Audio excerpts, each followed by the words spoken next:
I want you to just picture this for a second. If you're driving, obviously don't close your eyes. But if you can, just imagine. You're on a bus. It's late.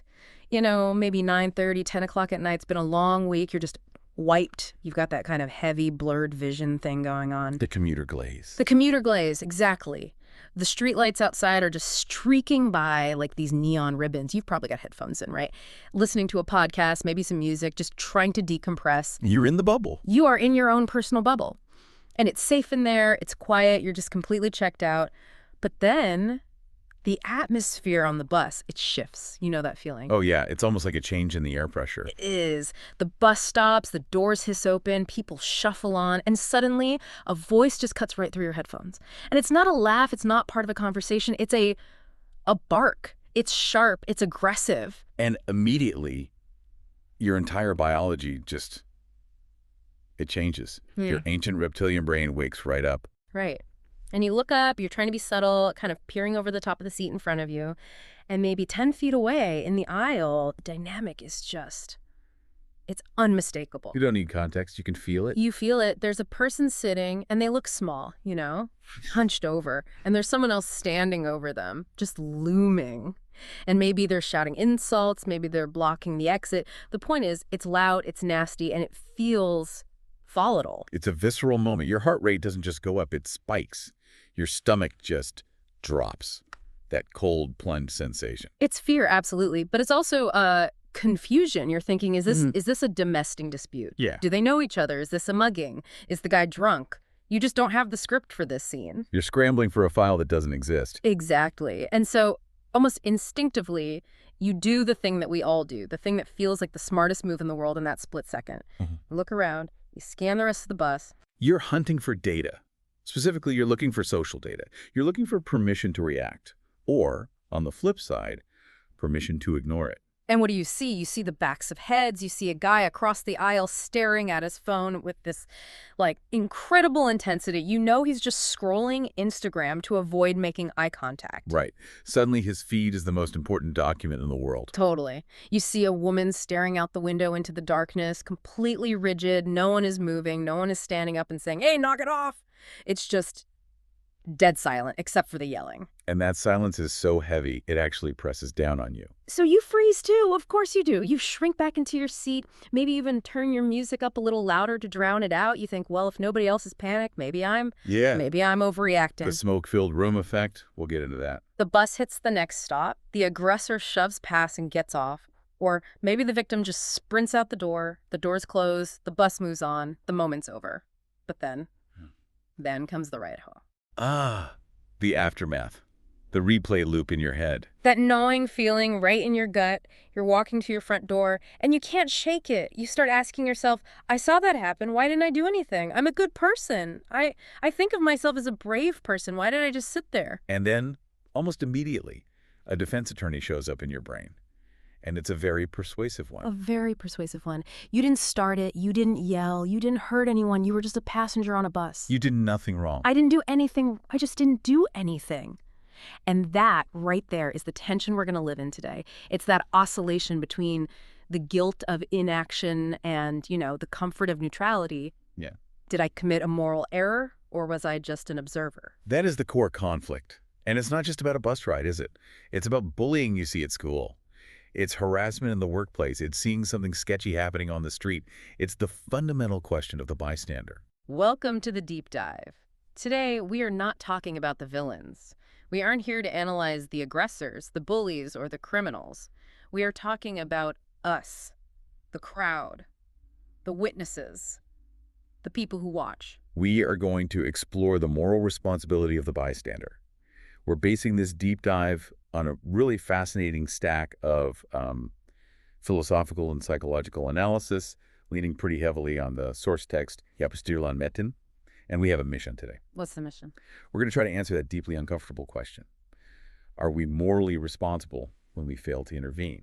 Or is inaction morally neutral, since, we didn't cause the harm? And I really want to set the tone right now. This is not a sermon. I am not here to wag a finger at you and tell you you're a bad person because you didn't, karate chop a bad guy on the bus. Absolutely not. Goethe is a very poor teacher. We're not here to shame anyone. We're here to understand human behavior We want to know why good people freeze, because the science there is actually wildly interesting. And then we want to give you a toolkit. A toolkit. I like that. Because sadly, there's usually a next time. And we want you to feel like you have options other than just paralysis. So let's start at the bedrock. Let's start with the philosophy, because I think for most of us, our moral operating system is pretty binary. It's set to a default mode. Mm-hmm. If I punch you in the face, I am wrong. I have done a bad thing. If I don't punch you in the face, I'm good. I'm neutral. I'm just existing. And that is the classic intuitive distinction between doing harm and allowing harm. And in the world of moral philosophy, this is really the first major hurdle we have to clear if we want to get a grip on bystander responsibility. Okay, so let's unpack doing harm. This feels straightforward. It is, for the most part. Doing harm is active. It is the injection of negativity into the world. You are the source of the injury. You push someone, you steal their wallet, you insult their family. Across almost every culture, every religion, every ethical framework on the planet, this is condemned. Right. It's kindergarten ethics. Don't hit people. If you act to cause pain, you own that pain. That's easy.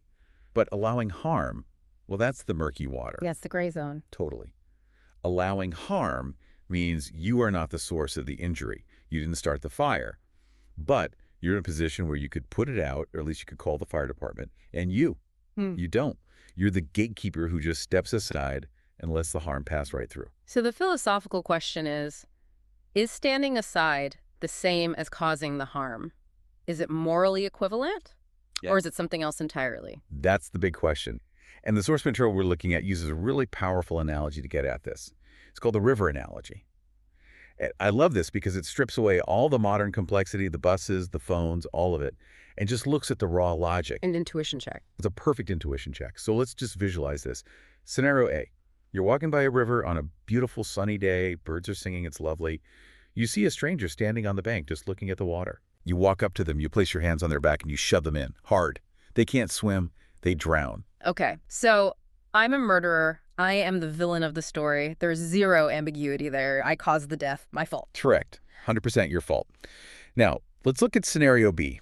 You're walking by that same river, same sunny day, but this time you see someone already in the water. They're flailing. They're shouting for help. They are clearly drowning. Right. Now, you look at the water. It's shallow. Maybe it's only waist deep. There is no current. There are no piranhas. It's just calm, warm water. So I can save them easily. You could save them with almost zero effort. You might get your pants wet. You might ruin your shoes. But there's absolutely no risk to your life. Mm-hmm.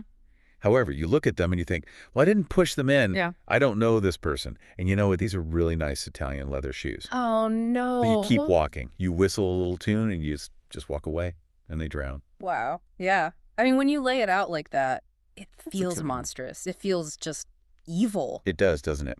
If I told that story at a dinner party, yeah, funny story. Saw a guy drowning in what was basically a puddle, but I didn't want to get my socks soggy, so I let him die.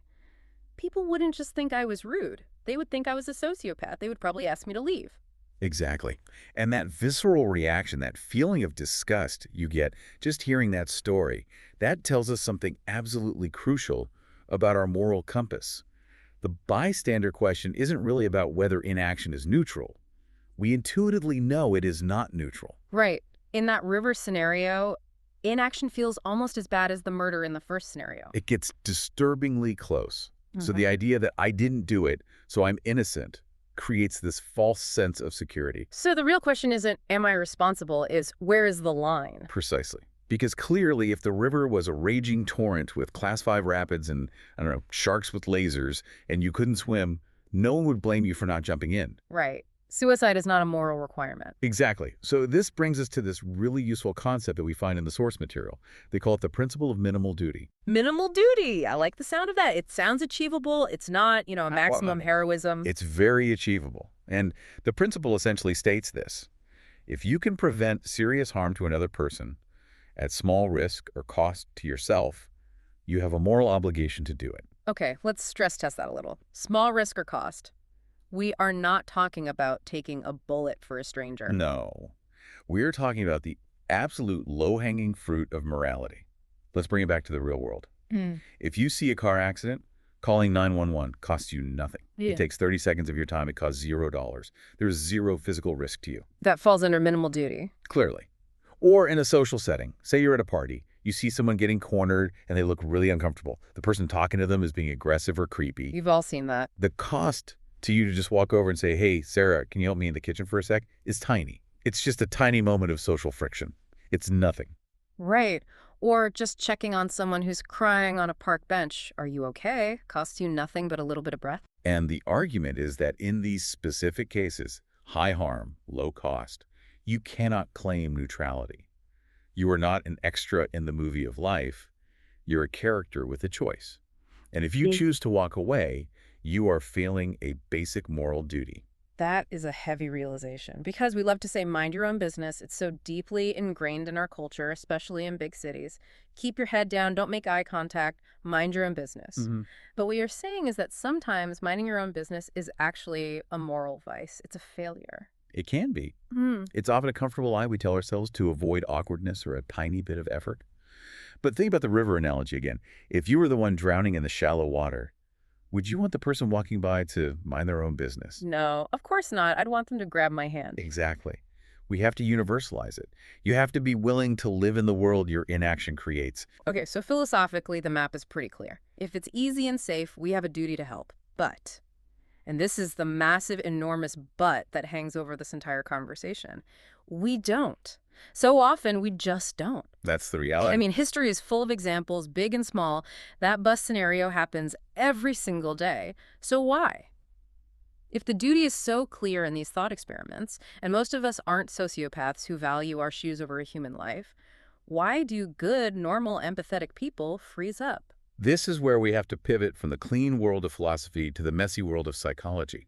Because we aren't logical computers. We don't have a spreadsheet in our brains that calculates moral duty versus shoe cost in real time. Right. We are social animals with ancient, glitchy, often contradictory brain chemistry. So let's get into the heads of the people on that bus. Why is everyone staring at their phones? What is happening in the wiring that causes this mass paralysis? There are a few really powerful psychological mechanisms at work. The first one, and probably the most famous, is diffusion of responsibility. This is the classic someone else will handle it syndrome, right? That's exactly it.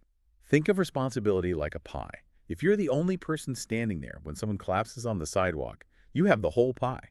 You feel 100% of the pressure. It is all on you. You almost certainly act. There's no one else to pass it to. No one else. Yeah. But if there are 10 other people standing there, your brain instinctively, immediately slices that pie into 10 pieces. You feel maybe 10% of the pressure. And you're thinking, well, surely that guy in the suit will do something. He looks important. Or that person over there who looks like a nurse. Or just anyone else but me. And the incredible tragedy is everyone else is doing the exact same mental math. The guy in the suit is looking at you thinking, surely that person will do something.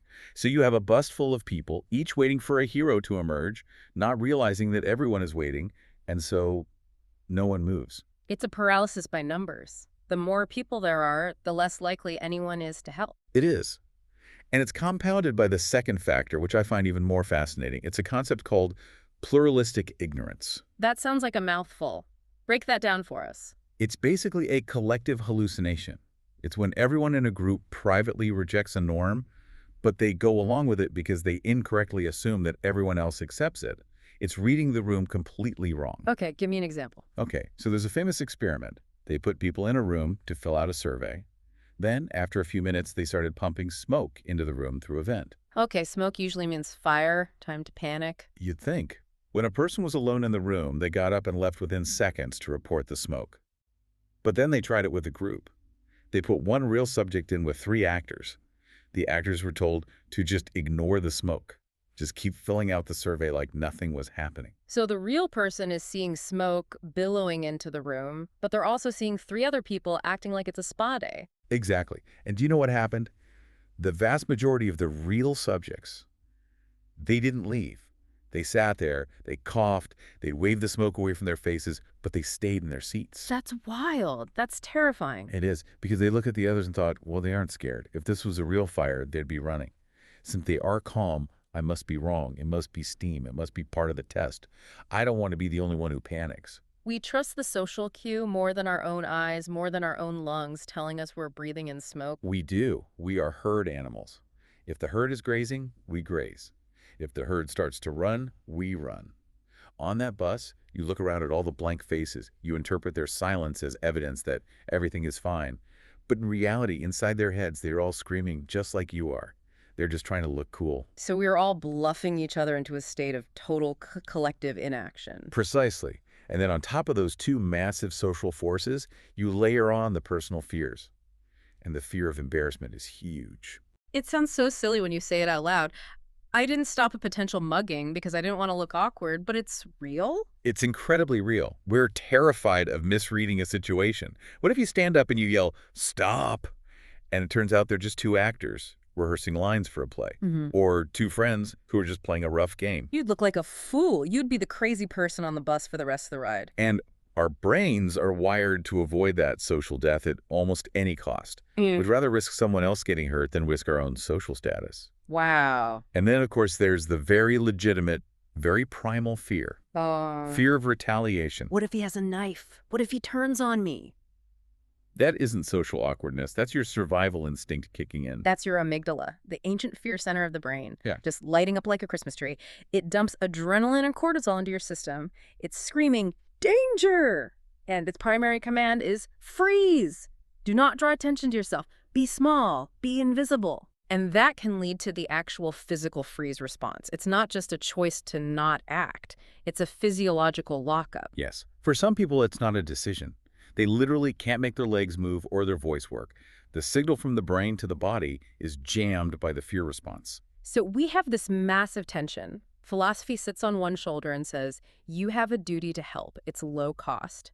And then psychology sits on the other shoulder and says, here are 5 million years of evolutionary and chemical reasons why you should stay in your seat and stare at the floor. And that is the absolute crux of this deep dive. These psychological phenomena, diffusion of responsibility, pluralistic ignorance, fear, they explain why inaction happens. They help us understand ourselves and have compassion for ourselves. But, and this is the hard truth, they don't necessarily excuse it morally. Right. Understanding the reason doesn't negate the responsibility. Just because it's natural to be scared doesn't mean it's right to let someone be victimized if you can help. Exactly. We have to acknowledge these barriers so we can learn how to dismantle them, not so we can use them as a permanent get-out-of-jail-free card for our conscience. So let's try to turn this into a more practical framework, because clearly life isn't always as simple as the river analogy. The world is full of nuances. How do we, in the moment, calculate our responsibility? The source material suggests what you could call a calculus of responsibility. And I like that term because it's not a switch. You're not either guilty or innocent. It's more like a volume dial. The volume of your moral responsibility goes up or down depending on the context. Okay, I like that. A dial. So let's go through the factors that turn that dial up or down. Okay, factor number 1. Clarity. How clear is the situation? How certain are you that harm is actually occurring? Okay, so a guy punching someone in the face, that's a 10 on the clarity scale. A 10. No ambiguity. But what about a couple arguing loudly on the street? That's maybe a 4 or a 5. Right. Your brain has wiggle room. You think, maybe it's just a bad breakup. Maybe I shouldn't get involved in their private life. Exactly. When the harm is unambiguous, you see blood, you see a weapon, you hear clear threats. The dial of your duty is turned way up. The data is clear. But if it's ambiguous, the duty is a bit weaker. So if it's ambiguous, do I get a pass? Can I just walk away? Not exactly. The duty to intervene physically might be lower because you don't know who the victim is or if there even is one. But the duty to investigate remains. What does that mean, investigate? It means you can't just swipe left on the situation and forget about it. You have to watch. You have to wait. Maybe you hover nearby. You make it clear you're a witness. Ambiguity shifts the duty from action to observation, but it doesn't eliminate it entirely. That's a really helpful distinction. I don't have to be the judge and jury, but I do have to be a witness.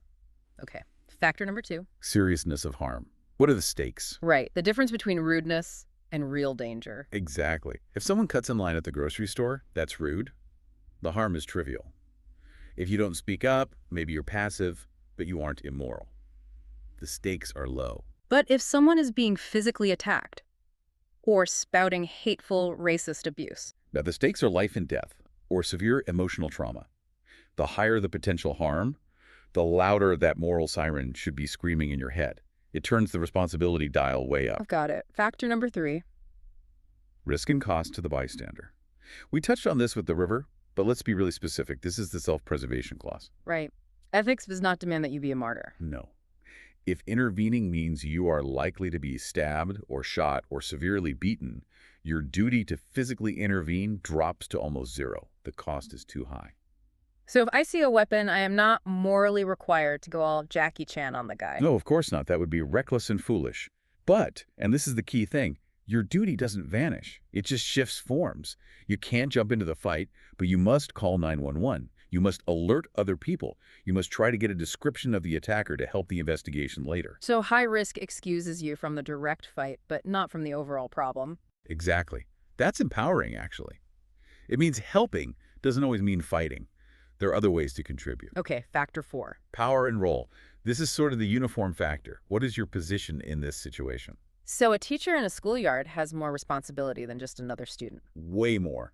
If you're a bouncer, a teacher, a flight attendant, a manager in an office, you have accepted a role of guardianship. Your job description includes protecting people. A teacher who ignores bullying is morally much, much worse than a student who ignores it because the teacher has the authority and the responsibility baked into their role. They're the designated lifeguards of that particular swim pool. That's a perfect way to put it. And finally, factor 5, uniqueness. Is this the only you rule? It is. Are you the only witness? If you're on a deserted road at 2 in the morning and you see a car that's crashed into a ditch, there is no diffusion of responsibility. There's no crowd to look to. There's no one else to pass the buck to. The pie is 100% yours. The whole pie is yours. And in those moments, your responsibility skyrockets. Those are the moments that truly test who you are when nobody else is watching. Okay, so we've got the philosophy, the psychology, and this calculus of responsibility. Now let's get into the arguments, because this topic gets heated.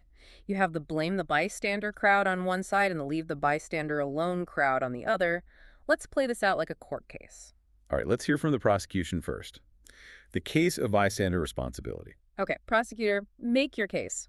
Why are we, the bystanders, guilty? The core argument is based on that duty of rescue we discussed. But there's a deeper, more sociological argument here, and it's this. Silence is speech. Silence is a message. Okay, what message is it sending? Well, think about it from the victim's perspective. When a group of people watches harassment happen and says absolutely nothing, what message does the victim receive? The victim looks around at those blank, silent faces and thinks, no one cares, maybe I deserve this, maybe this is normal. It's profoundly isolating. And what about the message the abuser receives? That's even more powerful. They receive a green light. Silence looks like approval. It looks like permission. It tells them, what I am doing is acceptable here. By doing nothing, the crowd effectively reinforces the power of the abuser and validates their actions. So our inaction isn't neutral, it's actually a form of collaboration with the aggressor. In terms of the outcome, yes. It isolates the victim and it emboldens the bully. We, as a group, collectively shape what is tolerated in our society. Every time we stay silent, we lower the bar for acceptable behavior. Inaction is normalization. That hits hard. Okay, that's a very strong case from the prosecution. Now let's hear from the defense. Why should we cut the bystander some slack? The defense rests on two main pillars. First, and most importantly, primary versus secondary responsibility. We must never, ever lose sight of who the actual villain is in the story. The person throwing the punches. The person throwing the punches is the primary wrongdoer. They have the intent, the malice. The bystander is, at worst, secondary. The failure is one of omission, not commission. Right. If I freeze on the bus, I might be weak or scared, but I'm not the one causing the bruise. Correct. And we have to avoid what's called false equivalence. We shouldn't say, you failed to help, so you are just as bad as the attacker. That's fundamentally unfair and untrue. The attacker has malice. The bystander usually just has fear. We shouldn't criminalize fear. That feels like a vital distinction. We don't want to start victim blaming the witnesses, who are also, in a way, victims of a threatening situation. And the second point for the defense is the simple reality of danger. It is unreasonable and, frankly, arrogant to demand heroism from regular people leading regular lives. People have families to go home to. Is it really fair to demand that a father of 3 risk his life to intervene in a fight for a stranger? It's a huge ask, an impossible ask for many. It is. And if we push the blame for inaction too hard, we might accidentally encourage reckless vigilante behavior where untrained people are jumping into situations and actually escalating them, making them more violent. So what's the verdict from the judge here? The verdict is that it's nuanced. And it leads us to understand that you can't just use one word, bystander. It's not a monolith. We have to categorize them. The source material outlines 3 distinct types, which I think is incredibly useful. Okay, let's profile them. Who is type 1? Type 1 is the silent bystander. This is most of us most of the time. They see it, they feel that jolt of fear or confusion, they freeze, they do nothing, and then they go home and feel bad about it. They bear some responsibility, according to our calculus, especially if the cost to act was low. Yes, they failed the minimal duty test, but they aren't malicious. Their failure is rooted in fear and uncertainty. Then you have type 2. This sounds darker. This is the complicit bystander. This isn't the person who is silent. This is the person who laughs at the cruel joke, the person who pulls out their phone to record the fight for social media likes, maybe even cheering it on, the person in the schoolyard who chants, "Fight, fight." Yeah, that's not a bystander anymore. That's an instigator. They're part of the problem. Exactly. They have crossed the line from passive to active. They are actively supporting the harm. They share strong responsibility. In a way, they're part of the weapon being used against the victim. And type 3. This is the goal, I assume. This is the goal, the active bystander. This is the person who acts to reduce harm.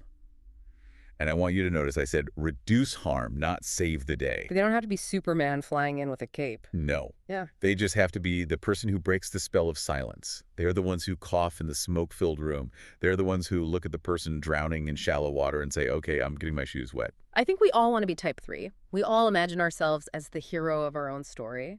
But wanting it and actually doing it are 2 very different things. We need a toolkit. We need to know how to act safely and effectively so we don't just freeze up again next time. We do. And fortunately, there is a very well-established, very practical framework for this. It's often taught on college campuses and in corporate HR training. It's called the 4D strategy. I love a good mnemonic. Okay, give me the 4 Ds. The first D is the most obvious one.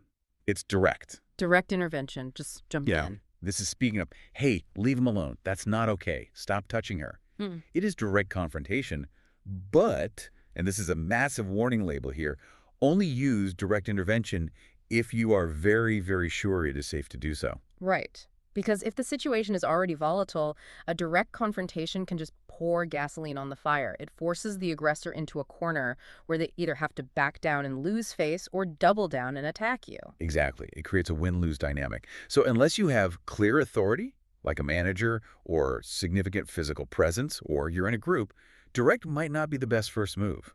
Which brings us to the second D, which is my absolute favorite, distract. Distract. This is the clever ninja move. It is. It's de-escalation through confusion.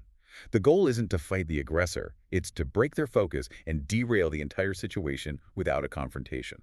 Give me a concrete example. I'm on that bus. The guy is yelling, "What's a distraction move?" You could walk up, completely ignore the aggressor, look at the victim, and say with a big friendly smile, "Hey, Sarah, I haven't seen you in ages. Come on, we're going to miss our stop."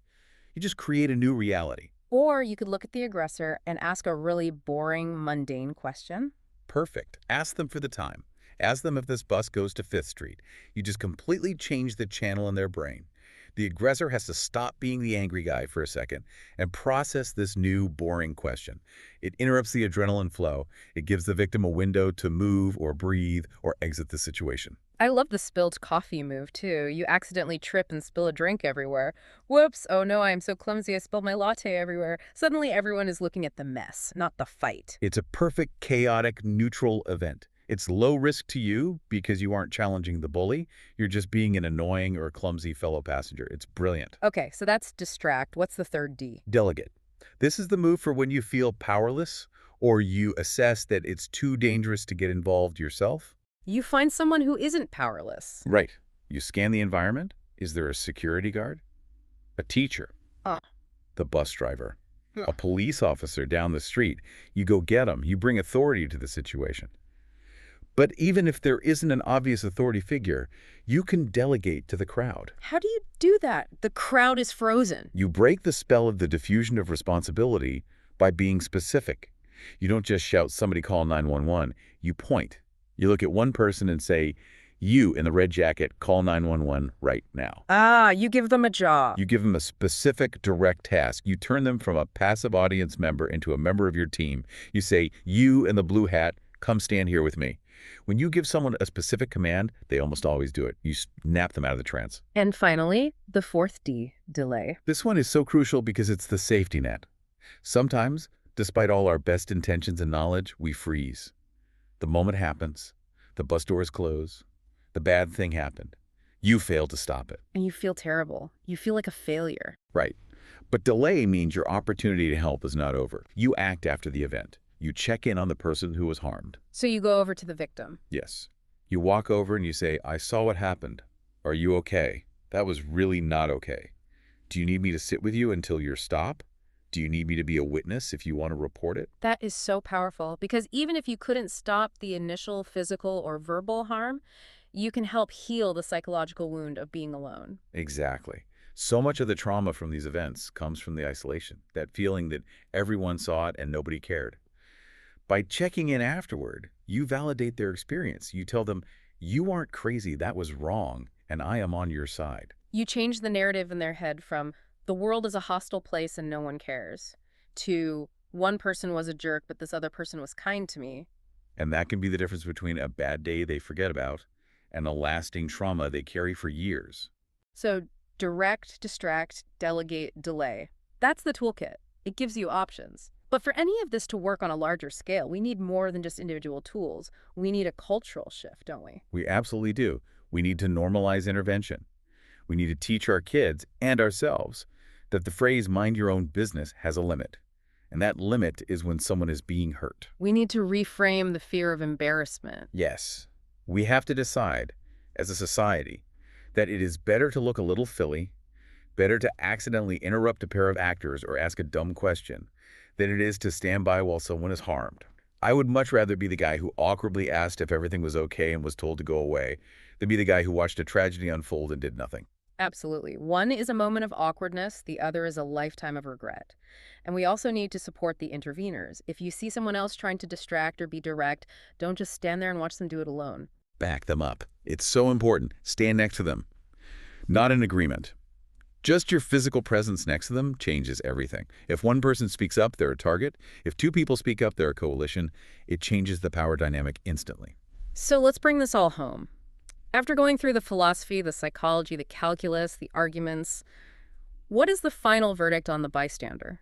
The answer to the question, are bystanders responsible, is a nuanced but firm yes, often. Especially when the harm is serious, the situation is clear, and the cost to help is low. We have a minimal duty to be decent to one another. We do. But we must not drown ourselves in guilt. We aren't the abusers. We're just flawed, fearful human beings trying to navigate a scary and complicated world. The goal isn't to be a perfect superhero every time. The goal is to move from a mindset of neutrality, this false idea that you're just watching, to a mindset of allyship, to see yourself as part of the community. So here is your homework, your final thought to take with you. And this is a tough one. I want you to think back to a time you didn't act. We all have one. The time you stared at your phone a little too hard, the time you crossed the street to avoid something. And don't beat yourself up. Shame isn't useful here. Just analyze it with curiosity. Why did you freeze? Was it the diffusion of responsibility? Were you reading the room? Was it just pure, simple fear? And the challenge is this. Pick one tool from that 4D toolkit we just discussed. Maybe it's distract, maybe it's delay. And just commit to trying to use it next time. Visualize yourself doing it. If I see X, I will try to do Y. Because the standard we walk past is the standard we accept. Yeah. And we can all choose to set a higher standard just by paying attention and being willing to get our shoes a little wet. That's it for this deep dive. Thanks for writing with us. Stay curious and stay safe out there. Take care.